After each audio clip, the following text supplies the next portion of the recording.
It's scary that it happens so often and nothing is ever done about it. Students across the area marching for a change in gun laws, why they say now is the time for action.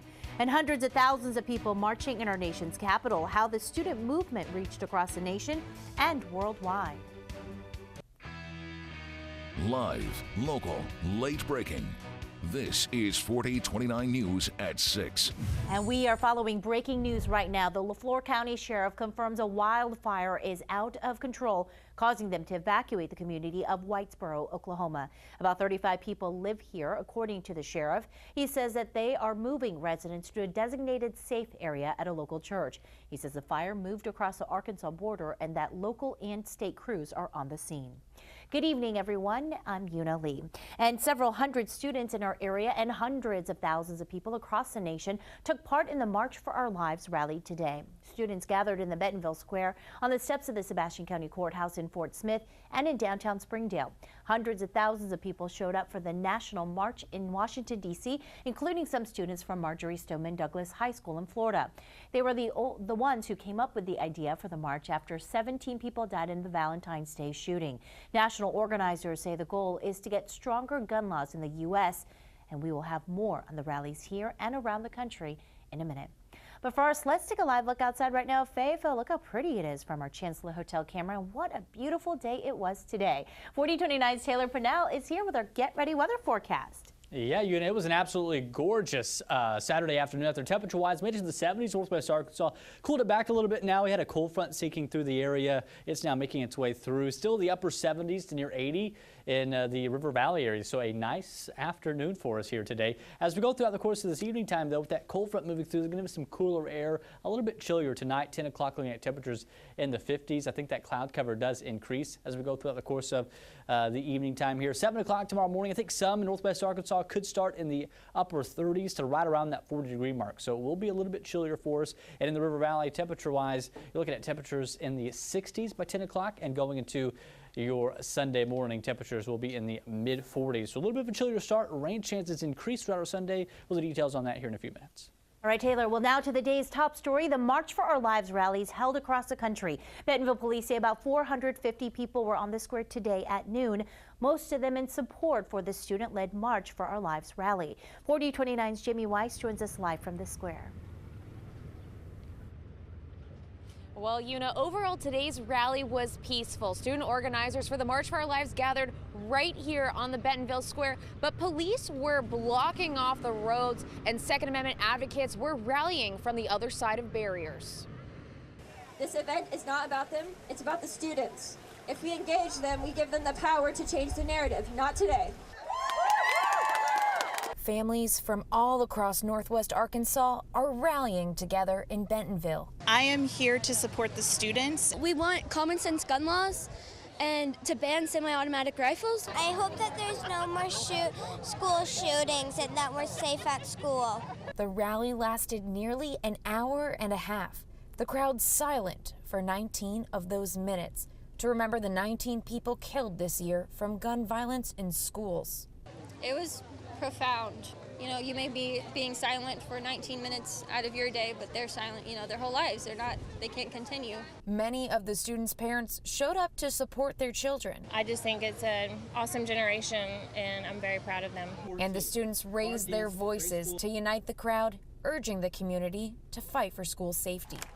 We shouldn't be scared in school, and the only way to fix that at this point is, the Congress to pass comprehensive gun reform. I hope people's eyes can be open, see how many people care about this. I could have cared less if one person showed up.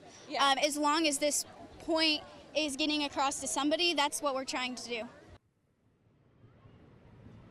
The student organizers tell me their next step is to create students against violence groups within their high schools in order to continue the conversation. Live in Bentonville tonight, Jamie Weiss, 4029 News. And 4029's Katie Davidson continues our team coverage from the Bentonville Square. She talked to several people on the other side of the barricades, from the students and their families.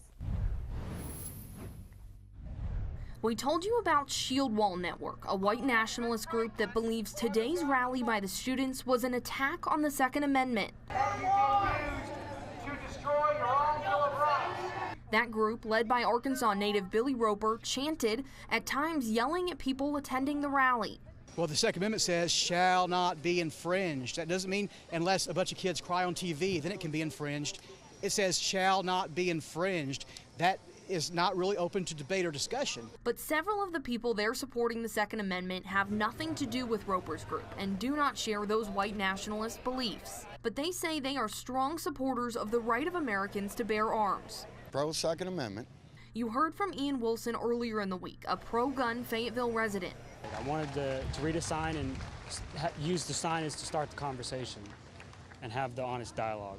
Counter-protesters we talked to say today's rally was made possible by the First Amendment right, so their Second Amendment right shouldn't be infringed upon either.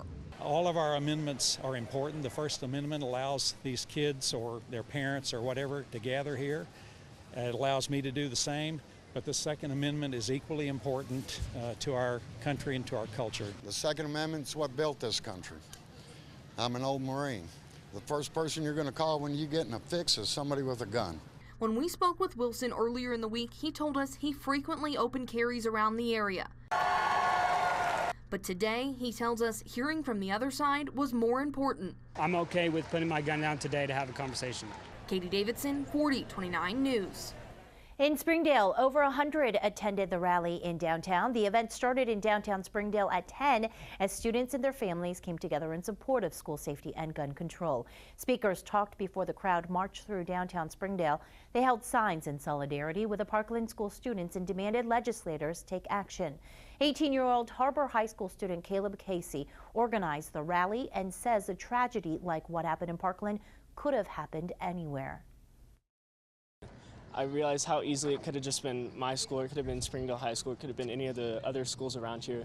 And I guess it kind of opened my eyes that this is a reality now, and we've kind of grown up with this, and just, it's scary that it happens so often and nothing is ever done about it. Along with speeches in the march, students were registering people to vote at the rally today. High school and college students from Fort Smith organized a rally. 4029's Christopher Redfern reports more than 100 people turned out for the march there.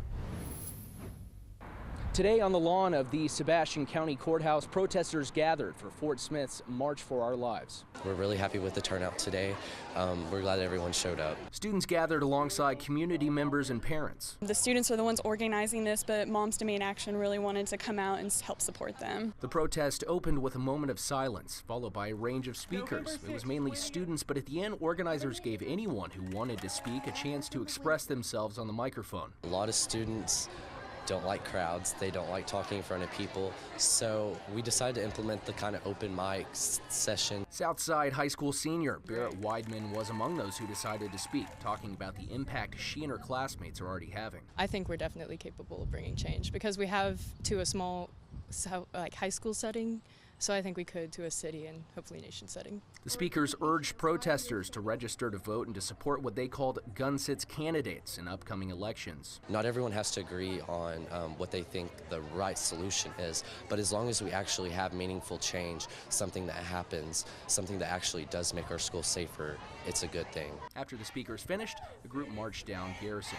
In Fort Smith, Christopher Redfern, 4029 News. 4 middle school students gathered in Siloam Springs today for their own march. The students met at the fountains in downtown. The group spoke about the need for stronger gun laws and read aloud poems to a small group of onlookers. Hundreds of thousands of people attending the march in Washington will have a live coverage of student-led movement there. And today marks the anniversary of an Arkansas school shooting, how long it's been, and what happened to the shooters. And a famous pin finally found who it was once belonged to.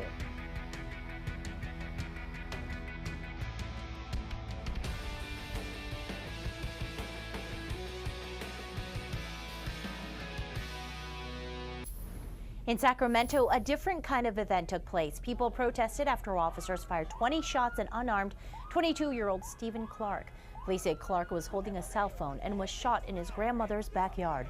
Protesters pushed back against a police line last night. The NAACP has asked the federal government to launch a third-party investigation. A French police officer who offered himself in exchange for a hostage during the France terror attack has passed away. The officer went inside the supermarket in southern France with his cell phone on.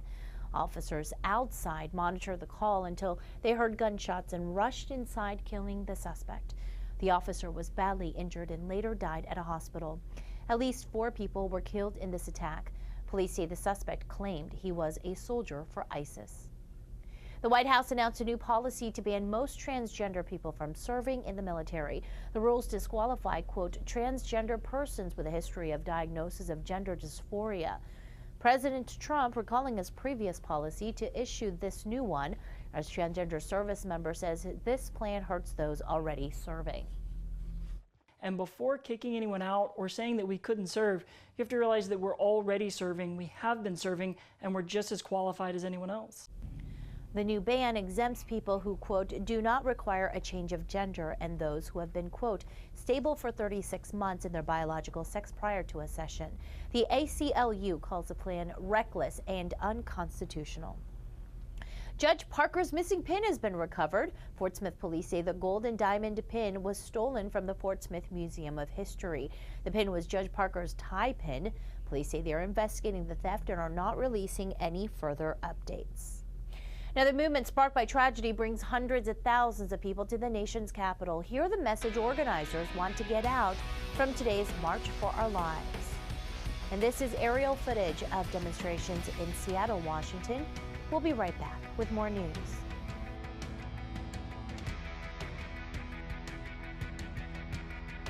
Rallying for change, hundreds of thousands of people fill Pennsylvania Avenue in D.C. for the March of Our Lives. Young people are demanding stricter gun laws in the wake of last month's Parkland, Florida high school shooting. 4029's Aixa Diaz is live in Washington, where young people are making history.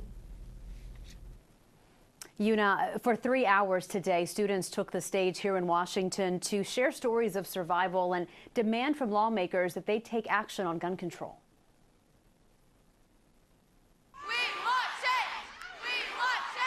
A movement sparked by tragedy. In a little over 6 minutes, 17 of our friends were taken from us. A march spearheaded by teenagers. Look around. We are the change.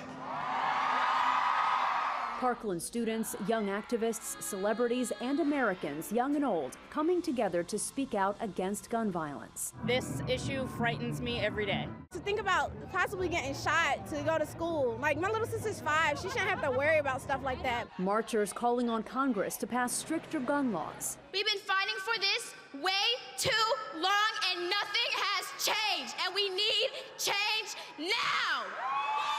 We can reduce gun violence, protect Second Amendment freedoms. This is a moral imperative. The crowd filling Pennsylvania Avenue with signs, just steps from the Capitol and not far from the White House, which released a statement saying, quote, we applaud the many courageous young Americans exercising their First Amendment rights today. Across the country and around the world, hundreds of cities held their own marches to show support and send the same message, never again. And Florida Senator Marco Rubio, who many of the students criticized today for accepting NRA contributions, says he commends the protesters, but says they should find common ground with law-abiding Americans who don't support additional gun laws. You know? All right, Aixa, and the White House says keeping children safe is a priority of the president, right? That's right. So the White House is touting recent legislation passed by Congress, signed by the president, that does help to stop gun violence in schools. Also yesterday, the Department of Justice finally issued a rule to ban bump stocks, which can turn certain weapons into automatic assault rifles. Now, the White House says all of this is proof that the president is taking this issue seriously. By the way, though, the president was not here in Washington during this march. He's down in Florida at his Mar-a-Lago resort. All right, Aixa Diaz reporting live from Washington. Aixa, thank you as always. The March for Our Lives is one of the biggest protests ever held in Washington, D.C. Organizers estimate about 800,000 people attended. My friends and I, we've never been afraid to voice our opinions or openly debate a concept with another with whom we disagree. We've never hesitated to advocate for issues that we feel are socially, politically, morally unjust. These ideas that we preach, they're nothing new. It breaks my heart to think that it took something like this for us to spread our thoughts and our passion. But that is the reality in which we live. Well, that was one of the Florida school shooting survivors at the rally in Florida, and we're taking a more in-depth look at people now around the world who took part in the March for Our Lives. This is in Paris, France, and you can see the Eiffel Tower there in the background as people gathered in support of the movement. One marcher says that they are Americans who want gun reform in the United States. In London, protesters gathered with signs reading, "The scariest thing in a school should be my grades."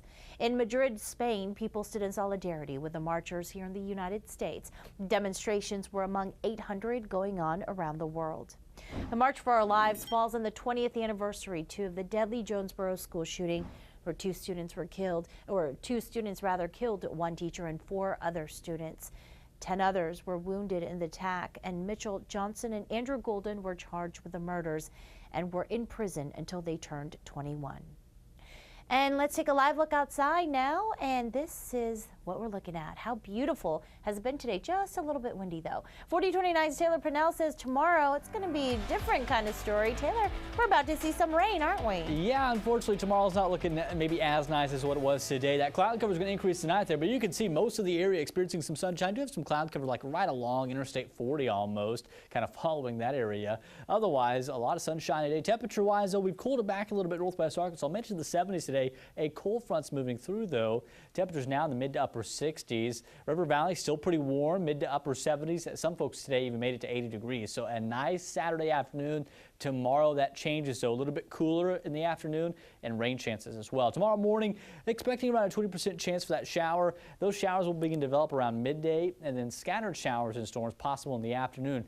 Better rain chances, though, for the first 2 days of the work week, Monday and Tuesday. That's when most of that rainfall we've been talking about is scheduled to come in, more specifically Monday night into Tuesday morning. Here's a look at the hour-by-hour forecast. We'll detail some of that timing for you tonight if you are headed out.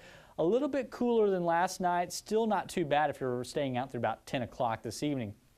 Tomorrow morning, I would rule out some folks starting in the upper 30s over northwest Arkansas, so a chillier start certainly across western Arkansas, eastern Oklahoma, expecting the mid-40s in the River Valley. As we go throughout midday, again, this model doesn't do a particularly great job of what I think is going to happen. I would expect some showers to begin to develop around midday. You can kind of see it very sporadically there, but I think a little bit more coverage, and going to the afternoon, that's when we'll expect to see some of those scattered showers and storms. Again, they'll be scattered, but certainly look more possible than what's showing up on this hour-by-hour forecast.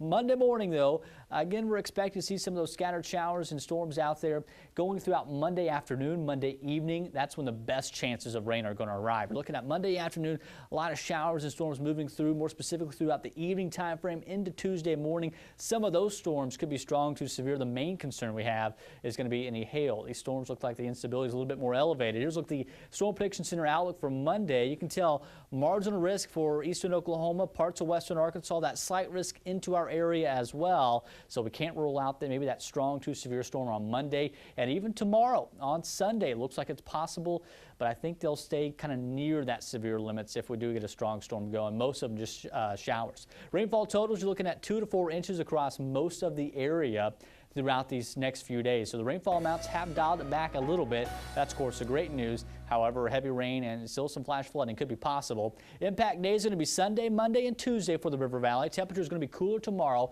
mid-60s, a little bit warmer for Monday and Tuesday, near average. Then we cool it back with another front moving through the area to just the mid-60s. We do dry out by Friday and Saturday, though, it looks like. Northwest Arkansas, impact days going to be Sunday, Monday, and Tuesday, I should say, as well. A little bit cooler tomorrow, lower 60s, near 70 by Monday. That's when we're expecting those showers and storms rolling through our area, and then lower 60s possible for the rest of the week. Well, the Razorback baseball team is in the middle of a 9-game road trip, and they took on the Florida Gators today. Florida lit up the Hogs starting pitcher Isaiah Campbell with a grand slam in the first inning, and the Gators bats were firing on all cylinders. The Hogs bats were silent, though, compared to the recent explosions of offense, and the only spark coming off of Grant Knox-Coke's 2-run home run to avoid the shutout. Well, the Gators win this one 17-2 to even the 3-game series at 1 win each. So the rubber match will now be tomorrow morning at 11. The Arkansas softball team hosted Missouri today, and they set an attendance record with 2,756 people coming out to Bogle Park. Unfortunately, the Hogs bats didn't show up this afternoon as the Tigers shut them out. Mizzou wins this one 3-0, handing the Razorbacks their first home loss this season. Game 3 of the series with Missouri is scheduled for 1 o'clock tomorrow. Happening right now, the Kansas State Wildcats taking on the Loyola Ramblers. Currently, the Ramblers lead 44-29 in the second half, and later tonight, the Michigan Wolverines are hoping to avoid an upset against the Florida State Seminoles. The winners of today's games will battle in the Final Four next weekend for a chance to play in the national championships. Well, spring break is almost over, but one local organization going out with a bang. How Turpentine Creek celebrated today.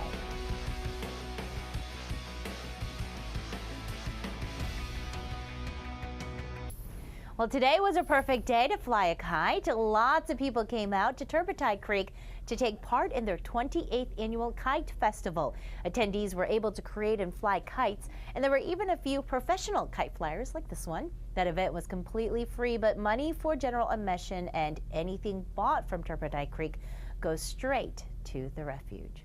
Well, thank you so much for being here, and we'll be right back next on the Arkansas CW at 9 o'clock. I'm Yuna Lee, and until tonight, take us with you. Install the 4029 News app, like us on Facebook, and of course, you could always find news on 4029tv.com.